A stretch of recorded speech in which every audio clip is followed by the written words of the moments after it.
Okay, June 4th, 2025. I'm experimenting out here with the crimper and my hunting buggy here, the old Trailblazer. So this is a roller crimper. I got cereal rye planted last year. So this is the Buffalo system.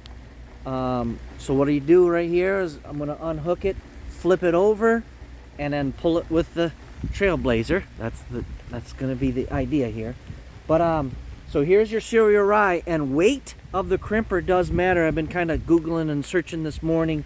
So the anthesis stage of the rye is the flowering stage. That is when they're shedding flowers, and this doesn't appear to be. Now, it's been raining all morning. It's been raining hard. All of the rye, it says nearly 100% from what I read, 100% of the rye needs to be flowering, or anthesis is the scientific word. So I don't know if this is going to work not today or not. I planted this last week. I no-till drilled right into this, and then today I'm going to try to crimp it. We'll see if it stays down. Now again, we'll go back to the weight of the crimper. It depends on how thick your rye is.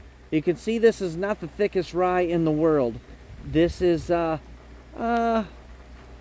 say over 50%, maybe 75%. But you'll see in areas that the deer don't hit it, the reason it's not as thick is because of the deer browse this spring, and it just kind of sets it back, sets it back, sets it back. Well, when everything else kind of greens up and deer have other things to eat, they lay off the rye, and the rye is allowed to start maturing a little bit better. So some of the rye right now, excuse me, is this high and really thick, and this crimper might not be heavy enough to crimp it. Now you can put water in this, but it looks like it should be about 400 pounds at least. It depends on how big it is too. So if you've seen, I think Packer Max has a cultivator or cultipacker that you can flip over, and it's got a crimper on it, and they're about 4 foot wide. You probably have to fill that sucker up with water because it's mostly all plastic, and it does work. I've seen it, the pictures and whatnot of it work. Maybe have to go over it and over it a few times, but this weighs, from my research, this is a 5-footer pull behind. You can pull it with a UTV, maybe a four-wheeler. I think it weighs 1,150 pounds with the tires and everything on it. It's got a little bit of weight to it. Also, the soil here is sandy and it's not as thick, so I'm hoping I don't have to put any water in this, and we're gonna crimp. Maybe have to crimp twice, I don't know. But the crimping process is these fins in the chevron pattern are about 8 inches apart here, and it crimps the stem. If you've seen Dr. Grant Woods do this, but it crimps the stem, pinches it, crimps it, terminates it, and that turns into green fertilizer and mulch and protection of the seed and everything else that I just seeded last week. Everything will grow right up through it. That's the plan. Okay, I can't film and work at the same time, but this flipped over really easy. I don't know how easy it's gonna get getting it back over. But so now it's sitting on the crimper, and there's a little bit of muscle in getting it back hooked up. You can get these 3-point. You can get them that go on the front. You can get them go on the back. There's all sorts. This is made by I&J Manufacturing, and I am very lucky to have a place in Clare here that lets me rent these or try these out first before I buy them. It's Gateway Manufacturing in Colinville. So they're really supportive of my processes, so I'll be supportive of them. If you want to buy anything, they have some no-till drills, they have some grain drills, they have sprayers, lots of food plot equipment to help out the sportsmen. They're sportsmen themselves. So here I go.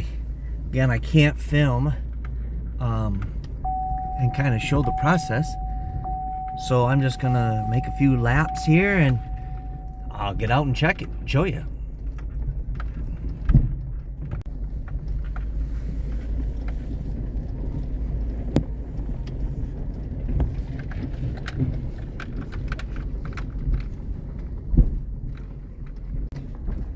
The anthesis stage is when again, those seed heads are flowering. It's when the pollen is coming off of them. So if you see things coming off them, that is the scientific term anthesis, or shedding of the flowers. And again, I don't see them in this. I seen them in other, like at my house, I seen them seeding out, but this is still looks like it's popping right back up. So what's going to happen is, if this is not the anthesis stage and if it's not ready to crimp, it'll just pop back up. And I'll have to do this again in another week or so. So it's going really smooth, but you can kind of see what I've went over. Some of the smaller ones they're not even seeding out. Like, look, the seed head is way down here. But here's one that's it doesn't even look like it crimped it. Some of these that one's crimped. I may have to go over this again.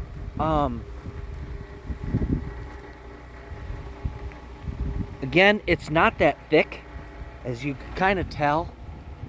You know, thicker rye is probably going to crimp even better if it's all together, but there's kind of other things in here.